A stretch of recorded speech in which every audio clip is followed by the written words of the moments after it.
Next topic है जो कि सबसे इंपॉर्टेंट है। अब आपको एक चीज तो पता है स्टूडेंट कि balancing of rotating mass, balancing of rotating mass हम पूरी चैप्टर में हम इसी चीज का डिस्कस करेंगे, बैलेंसिंग ऑफ रोटेटिंग मास। तो थोड़ा ध्यान से देखना क्योंकि ये चीज यहाँ पे अगर समझ में आ गई ना उसके बाद आपको कोई प्रॉब्लम नहीं होगा। ठीक है, एक चीज तो मैंने आपको बताई था कि अगर क्या होता है एनी रोटेटिंग सिस्टम, कोई भी रोटेटिंग सिस्टम में है एक या एक से ज्यादा रोटेटिंग मास होते हैं, ठीक है, और उसका जो सेंटर ऑफ ग्रेविटी होता है वो उसके एक्सिस से लाई होकर नहीं जाता है। सो आप उस सिस्टम को क्या बोल सकते हो, अनबैलेंस सिस्टम बोल सकते हो। ठीक है, अब उस सिस्टम को आप बोलोगे unbalance system. So the unbalance in rotating system is mainly due to the following factor. कौन कौन से रीजन हो सकते हैं, लास्ट टाइम मैंने बताया था बैलेंसिंग की वजह कौन कौन सी हो सकती है, क्या हो सकती है वजह, कौन बताएगा, कौन हो सकता है, वाइब्रेशन इफेक्ट,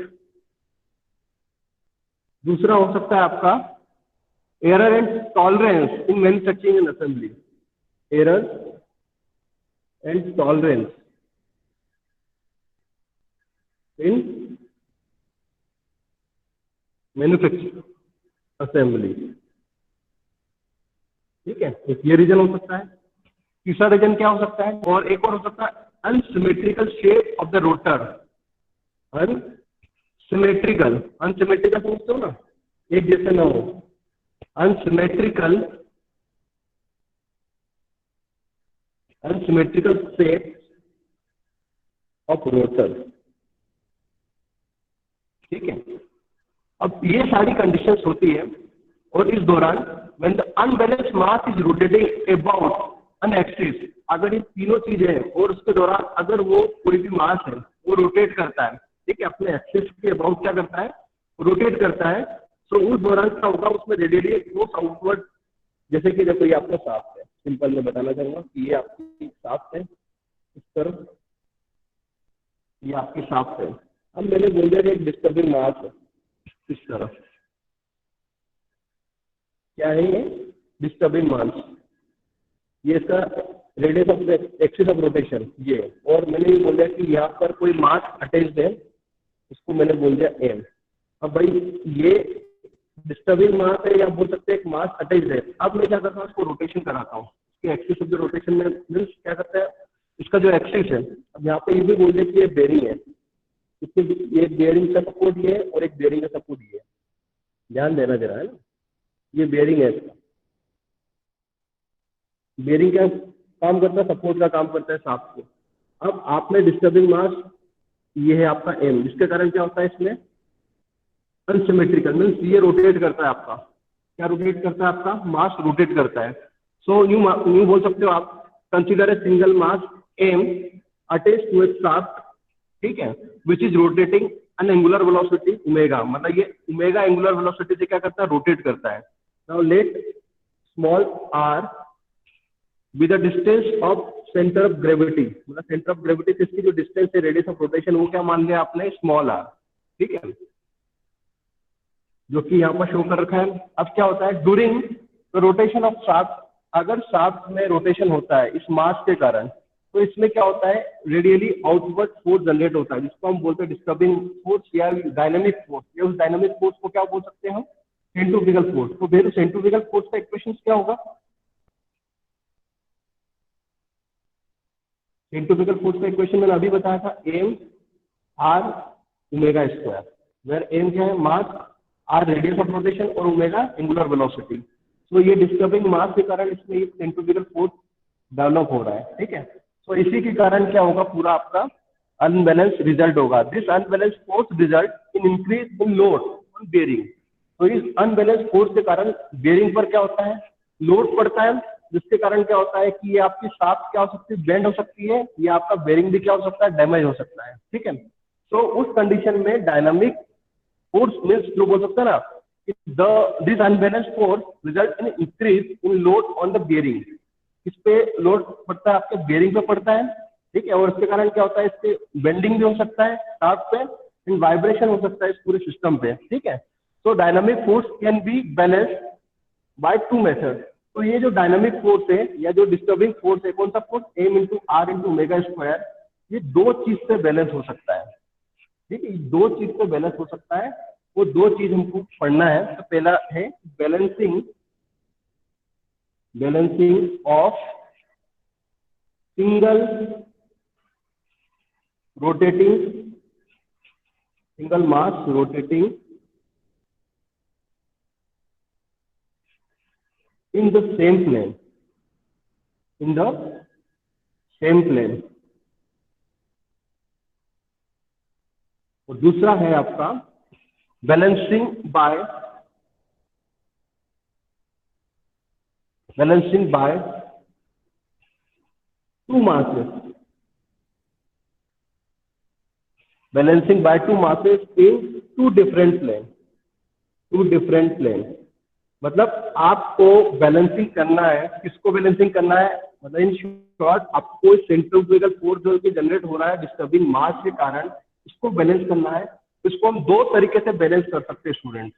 एक तो कर सकते हैं balancing of single mass rotating in the same plane, मतलब एक ही प्लेन पर इसके अपोजिट डायरेक्शन में मास अगर ऐड कर दे तो हम उसको बैलेंस कर सकते हैं।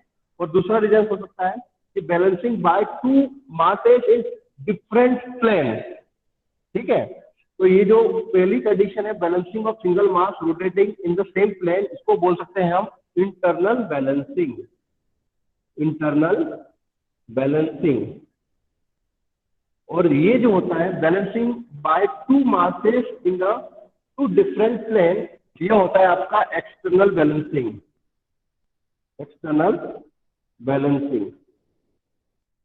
ठीक है, तो उम्मीद करता हूं कि ये आपको ये चीज तो क्लियर है।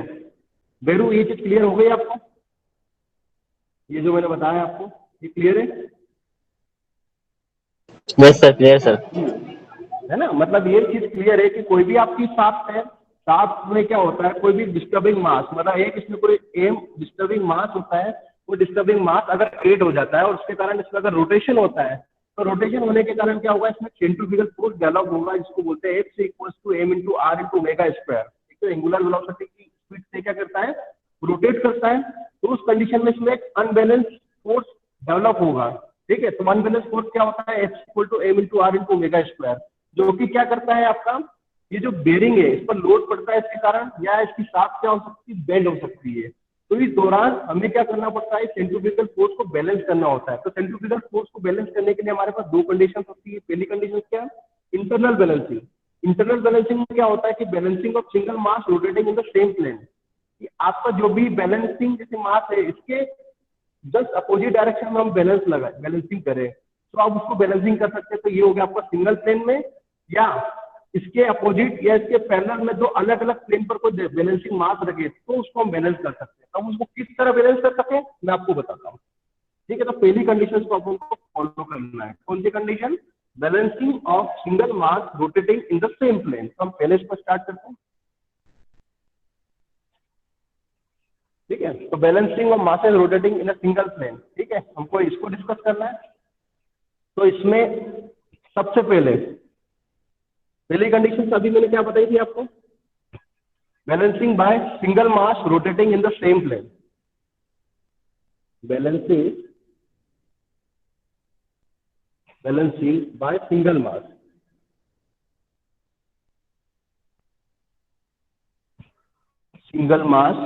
रोटेटिंग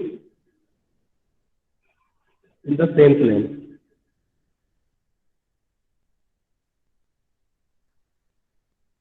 ठीक है, अब मैं क्या करता हूं, एक शाफ्ट ले ली मैंने इस तरह,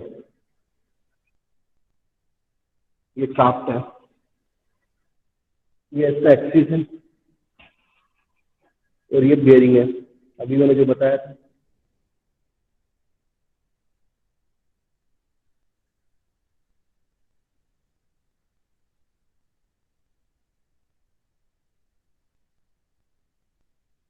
ठीक है, अब स्टूडेंट्स मैंने क्या बताया था कि डिस्टर्बिंग मास है, जो कि क्या है आपका, ये है आपका एम।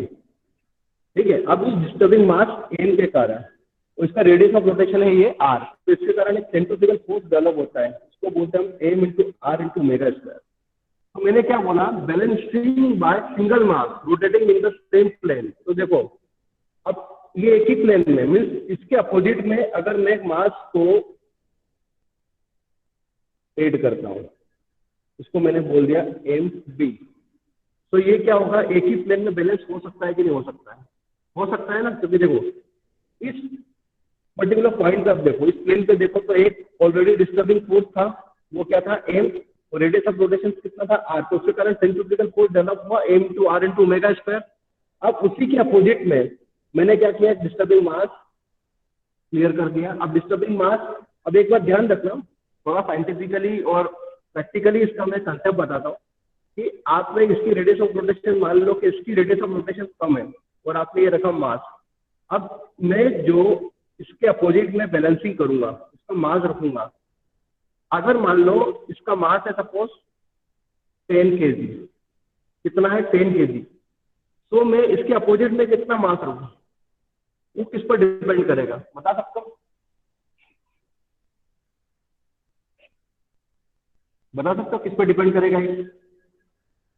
मैंने अभी बताया ना आपको कि बैलेंसिंग बाय सिंगल मास, कि सिंगल मास के थ्रू आप इसको क्या कर रहे हो, बैलेंस कर रहे हो, तो ये डिपेंड करेगा रेडियस ऑफ रोटेशन पर। मीन्स आपने अभी जो आपका डिस्टर्बिंग फोर्स था स्मॉल एम के कारण, इसमें सेंट्रीफ्यूगल फोर्स जनरेट हुआ M into R into omega square.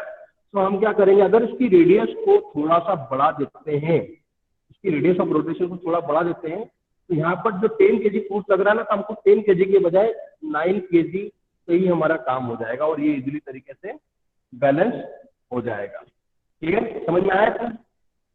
तो ये क्या हुआ, balancing by single mass rotating in the same plane, मतलब आपने उसको एक ही प्लेन में क्या कर दिया, बैलेंस कर दिया। तो उसकी इक्वेशन किस तरह लिख सकते हो आप इसको, M into R omega square, क्या हो जाएगा उसके बाद, एमन बताइए क्या होगा इसके अपोजिट में,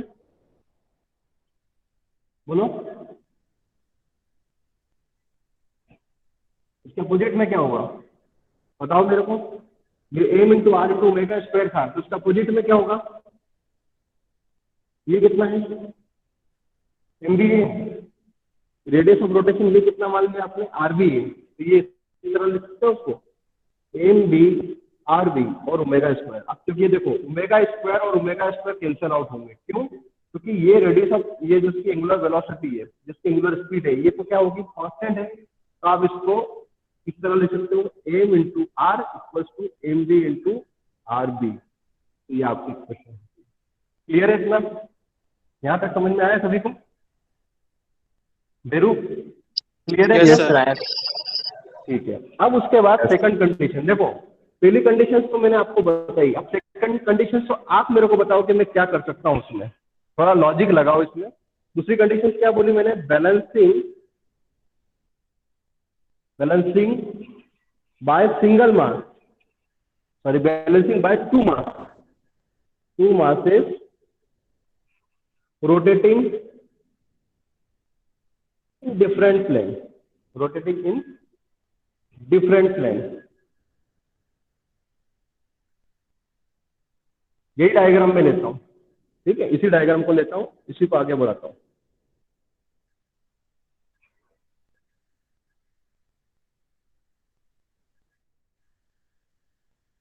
इस तरह दिखाई दे रहा है ना,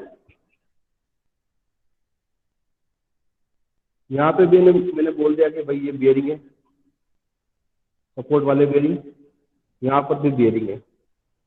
अब मैंने बोल दिया भाई कि इसमें क्या होता है, अब देखो लॉजिक कैसा लगाएंगे कि एक यहाँ पर डिस्टर्बिंग मास है M, radius of rotation R, तो इसके कारण जो फोर्स सेंट्रीफ्यूगल फोर्स जनरेट हो रहा है, क्रिएट हो रहा है, वो क्या होगा, M into R into omega square. अब मैंने क्या बोला कि balancing by two masses rotating in different plane. कभी कभी क्या होता है कि किसी एक सिंगल मास जब उसकी अपोजिट डायरेक्शन में लगाते हैं उससे ये बैलेंस नहीं होता है, तो उस दौरान हमको क्या करना होता है, इसको अपोजिट डायरेक्शन में बैलेंस करना होता है, लेकिन अलग अलग मास। अब देखो पहली कंडीशन में तो हमने सिंगल सेम प्लेन पे इसको बैलेंस किया था, ये एक ही प्लेन पे था, तो इसी के अपोजिट मैंने इसको बैलेंस किया था। लेकिन इस कंडीशन में मैंने क्या बोल दिया कि भाई ये आपका एक प्लेन ए था, इसकी थोड़ी डिस्टेंस पे मैंने एक प्लेन बी बोल दिया, और इसकी इस डिस्टेंस पे मैंने बोल दिया प्लेन सी। तो मैंने क्या करा, एक मास को यहाँ पर बैलेंस किया, इसको बोल दिया मैंने MB1, और एक को मैंने यहाँ पर इस तरह बैलेंस किया, इसको बोल दिया मैंने MB2। तो आपने क्या करा, इस रोटेटिंग मास को, इस अनबैलेंस या बोल सकते हैं डिस्टर्बिंग मास को दो बैलेंसिंग मास से क्या करा, इसको रिप्लेस करा। लेकिन इसमें क्या था, पहली कंडीशन में क्या था कि सेम प्लेन पे था, क्योंकि ये आप सेम प्लेन पे नहीं है।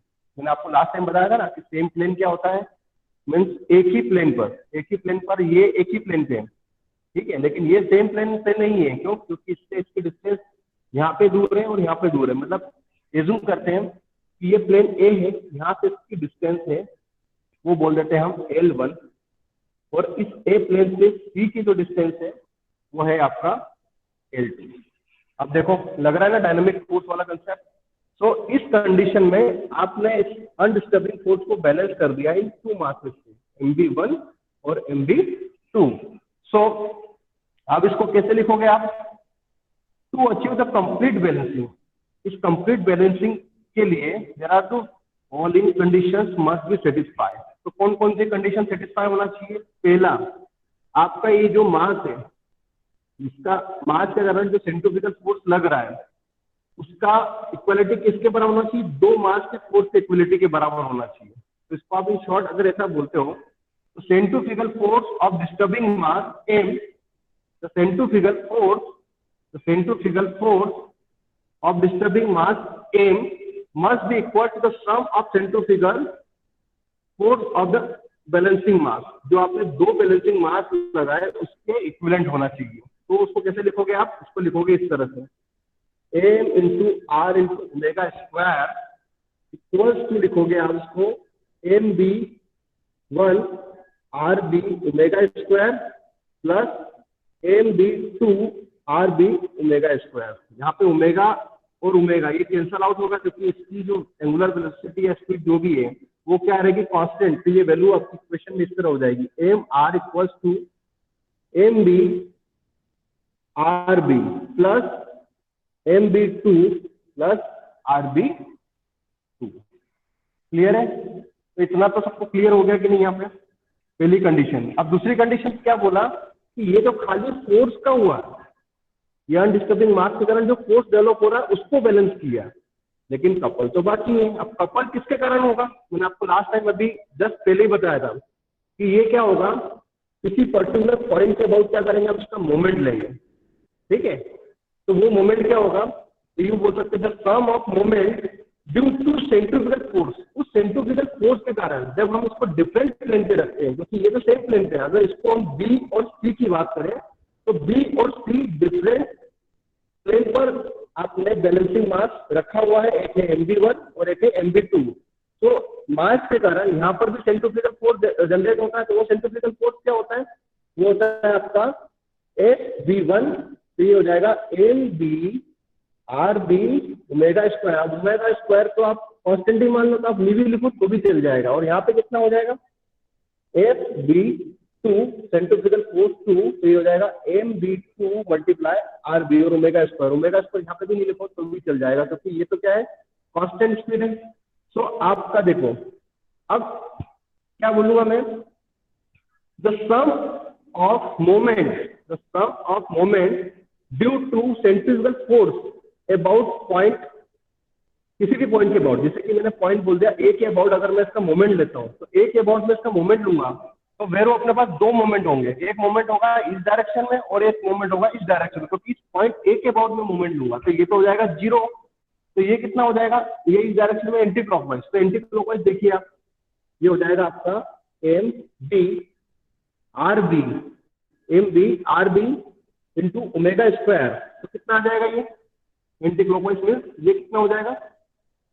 L1 हो जाएगा, और माइनस ये हो गया एंटी क्लॉकवाइज। अब ये हो गया क्लॉकवाइज, तो क्लॉकवाइज कितना हो जाएगा?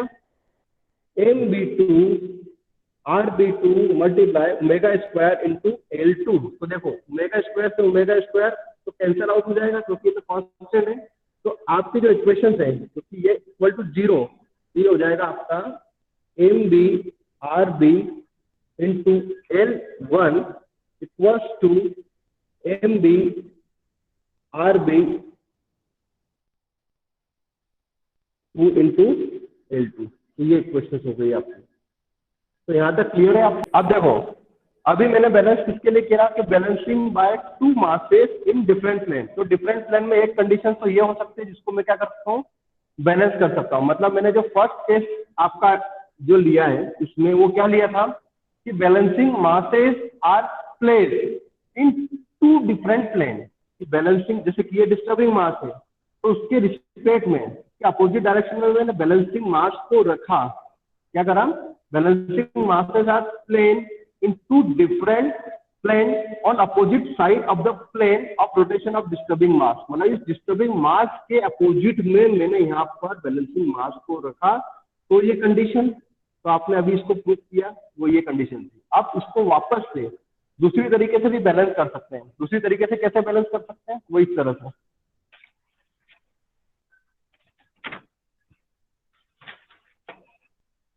वो है आपका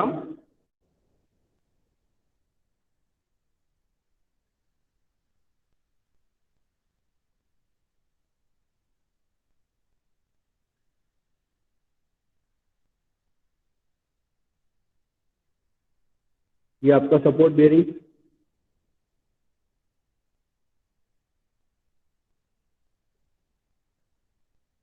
ठीक है, अब पहली कंडीशन में मैंने कब क्या बताया था आपको कि ये डिस्टर्बिंग मास आपने यहाँ पर पहले क्या करा था, आपने डिस्टर्बिंग मास को सेंटर पे रखा था। अब मैं इसको सेंटर पे ना रखते हुए मैं कहाँ रखता हूँ, इसको डिस्टर्बिंग मास को यहाँ पे रखता हूँ। इस डिस्टर्बिंग मास के कारण ये है आपका एम, ये है आपका डिस्टर्बिंग मास एम, और ये रेडियस ऑफ रोटेशन आर। अब मुझे इसको बैलेंस करना है। तो अब मुझे इसको बैलेंस करना है तो इसको मैं दो तरीके से बैलेंस कर सकता हूँ। एक तो मैं इसको सेंटर पे रख के इस तरह से बैलेंस कर सकता हूँ, और एक इसको इस तरह से बैलेंस कर सकता हूँ। तो मैंने इसको बोल दिया एम बी वन। क्या बोल दिया इसको, एम बी वन, और इसका radius of rotation R B one, और एक बैलेंस मैंने यहाँ पे कर दिया एम बी टू, और ये हो गया आपका आर बी टू। तो देखो आपको यहाँ पर नई चीज क्या दिख रही है कि रेडियस ऑफ रोटेशन तो आपका वही है, डिस्टर्बिंग मास आर, और ये एम। इस एम मास के कारण डिस्टर्बिंग फोर्स क्रिएट हो रहा है। तो वो कितना हो रहा है आपका, M into R into omega square. Clear? तो पहले मैंने क्या बैलेंस किया था, पहले मैंने बैलेंस किया था इस तरह कि आपका मास है डिस्टर्बिंग मास एम के कारण जो सेंट्रीफ्यूगल फोर्स क्रिएट हो रहा है M into R into omega square. So मैंने इसके अपोजिट डायरेक्शन में दो मास कौन से बैलेंसिंग मास यहाँ पर प्लेस किए, और इसके थ्रू मैंने इस चीज को क्या करा, सेंट्रीफ्यूगल फोर्स को बैलेंस करने की कोशिश करी। ठीक है, तो ये उस कंडीशन में है। अब दूसरी कंडीशन क्या है कि भाई जो आपका जो मास है डिस्टर्बिंग मास, वो इसके जस्ट कॉर्नर पे यहाँ पर इसके कारण इसमें क्या हो रहा है, अनबैलेंसिंग फोर्स के कारण एक सेंट्रीफ्यूगल फोर्स जनरेट हो रहा है, F C equal to M into R into omega square. तो अब मुझे बैलेंस करना है। तो मैं बैलेंस कैसे करूंगा कि इसकी एक डिस्टेंस पर यहाँ पर मैंने एक बैलेंसिंग मास रखा जिसको बोलते हैं एम बी वन, और एक मैंने यहाँ पर रखा एम बी टू। तो इसके इक्वल और अपोजिट, मतलब एक तो इसके पैरेलल में रखा और एक इसके अपोजिट में रखा। तो कंडीशन क्या हो गई, balancing masses are placed in two different plane. दो डिफरेंट प्लेन में तो रखा, बट वन साइड। ठीक है, तो balancing masses are placed in two different plane on one side of the plane of rotating disturbing mass. और एक जो मास है वो इसके पैरेलल में रखा और दूसरा क्या है, इसके अपोजिट में रखा। सब उस कंडीशन में मैंने यूं बोल दिया कि भाई ये है आपका बी प्लेन, ये है आपका ए प्लेन, और ये है आपका सी प्लेन। और मैंने यूं बोल दिया कि यहां से यहां तक का जो डिस्टेंस है इसको एज्यूम किया L1, और यहां से यहां तक का जो इसका डिस्टेंस है इसको मैंने एज्यूम किया L2। क्लियर? सो जैसे अपन लास्ट टाइम इसके लिए करा था, तो अपन ने क्या निकाला था, सेंट्रीफ्यूगल फोर्स निकाला था, उसका समेशन निकाला था, और उसका कपल्स निकाला था, और उसका समेशन निकाला था। तो अपन को दोनों चीज यहाँ पे भी करना है। तो वो क्या हो जाएगा, बता सकते हो कैसे लिखेंगे इसको, for balancing of dynamic force, for balancing of dynamic force कितना हो जाएगा ये ओमेगा स्क्वायर, वेरी नाइस। और प्लस, प्लस में क्या देखो ये और ये दोनों प्लस हो जाएंगे ना, MB2 और ये इसके अपोजिट, अपोजिट मीन्स माइनस, या इसके इक्वल कर दो तो इक्वल कितना हो जाएगा ये MB1। तो यह इक्वेशन इसकी इस तरह से लिख सकते हो आप, MR plus MB2 equals to MB1 RB। तो देखो वीरू जी अपनी इक्वेशन बन गई आपकी। अब जैसे मैंने आपके क्या किया था for balancing of dynamic force, तो आप किसके लिए करोगे, फॉर बैलेंसिंग ऑफ किसके लिए, फॉर बैलेंसिंग ऑफ कपल्स।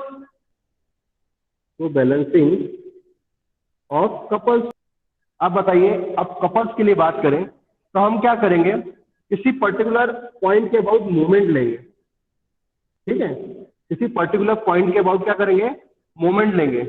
तो कौन से पॉइंट के अबाउट मोमेंट लें, अपन इसको लिख सकें। जैसे कि मान लो मैंने बोल दिया कि मुझे अगर मोमेंट लेना है, ठीक है, तो मैंने मोमेंट लिया इस पॉइंट ए के अबाउट, किसके अबाउट, ए के अबाउट, ठीक है। सॉरी ये जो डिस्टेंस है ना L2, ये मैं थोड़ा रॉन्ग लिखा, ये यहाँ तक होगा इसका डिस्टेंस, क्योंकि ये बोल दिया मैंने यहाँ से यहाँ तक बी प्लेन का L1, और ये जो सी प्लेन इसका डिस्टेंस कितना होगा, ये होगा L2।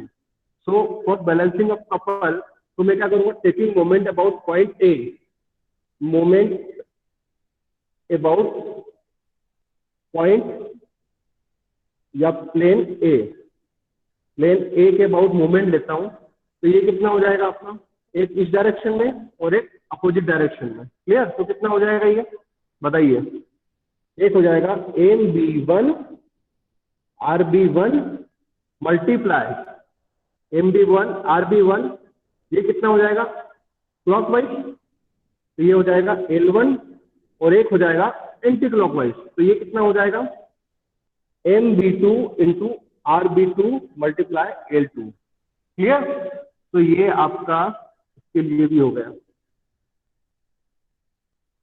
क्लियर है यहाँ तक, लिए करा अपन ने, किसके लिए करा, डायनामिक फोर्सेस में, फोर्सेस के लिए भी कंसीडर किया और आपने कपल्स के लिए भी कंसीडर किया, ठीक है। तो कपल्स किसके कारण, इस सेंट्रीफ्यूगल फोर्स के कारण जो हम डिस्टेंस लेते हैं। अब डिस्टेंस क्यों लेते हैं, क्योंकि भाई डिफरेंट डिफरेंट प्लेन पे रखा हुआ है। अगर डिफरेंट प्लेन पर रखा हुआ है तो ऑब्वियसली बात है कि किसी न किसी प्लेन से कोई ना कोई डिस्टेंस तो होगी। तो उस डिस्टेंस को भी हमने काउंट किया, इसको बोल दिया हमने L1, और इस प्लेन सी की जो डिस्टेंस है इस प्लेन ए से उसको कंसिडर किया L2। तो दोनों कंडीशन में हमने किया, तो इसको हम बैलेंस कर सकते हैं इस तरह। तो उम्मीद करता हूं कि ये आपको यहाँ पर क्लियर हो गया है, ठीक है। अब उसके बाद इसकी जो ट्रिक्स है, ठीक है, बैलेंसिंग की, तो अभी अपन ने क्या पढ़ा, balancing of masses rotating in a single plane, ये सॉरी सेम प्लेन, मतलब एक सेम प्लेन पर क्या कर रहा है, ये रोटेट कर रहा है। तो उस दौरान हमने इन 3 केस स्टडी को यहाँ पर डिस्कस किया। 3 केस स्टडी कौन कौन सी, पहले मैंने आपको बताया था balancing by single mass rotating in a same plane, एक ही मास रोटेट कर रहा है बट वो सिंगल प्लेन पर, तो उसको कैसे बैलेंस करना है, तो उसको हमने इस तरह बैलेंस किया। उसके बाद सेकंड कंडीशन क्या था, balancing by 2 masses rotating in different plane, ठीक है, balancing by 2 masses rotating in different plane. अगर किसी एक सिंगल मास को 2 बैलेंसिंग मास से क्या करना होता है, बैलेंस करना होता है, और उसमें भी हमने 2 केस लिए थे। पहला केस क्या लिया था कि balancing masses are placed in 2 different plane on opposite side of the plane of rotating of disturbing mass. तो इस डिस्टर्बिंग मास के अपोजिट में हमने 2 मास को कंसिडर किया था, वो पहला केस था। और सेकंड केस क्या लिया था हमने, सेकंड केस लिया ये वाला। सेकंड केस कौन सा, ये वाला। तो इस सेकंड केस में क्या था आपका, सेकंड केस में था बैलेंसिंग मासेस आर प्लेस्ड, ठीक है, balancing masses are placed in 2 different plane. 2 different plane में तो प्लेस करा हुआ है, बट उसका एक साइड क्या होता है इसके साथ में, कौन सी, इस प्लेन के पैरेलल में। इस मास को इस प्लेन के पैरेलल में रखा और एक मास को, एक बैलेंसिंग मास को इसके अपोजिट में रखा, और उसके बाद फिर इसको बैलेंस किया। तो हमने ये कंडीशन करी। तो इस तरह हमने इसको कंप्लीट कर दिया।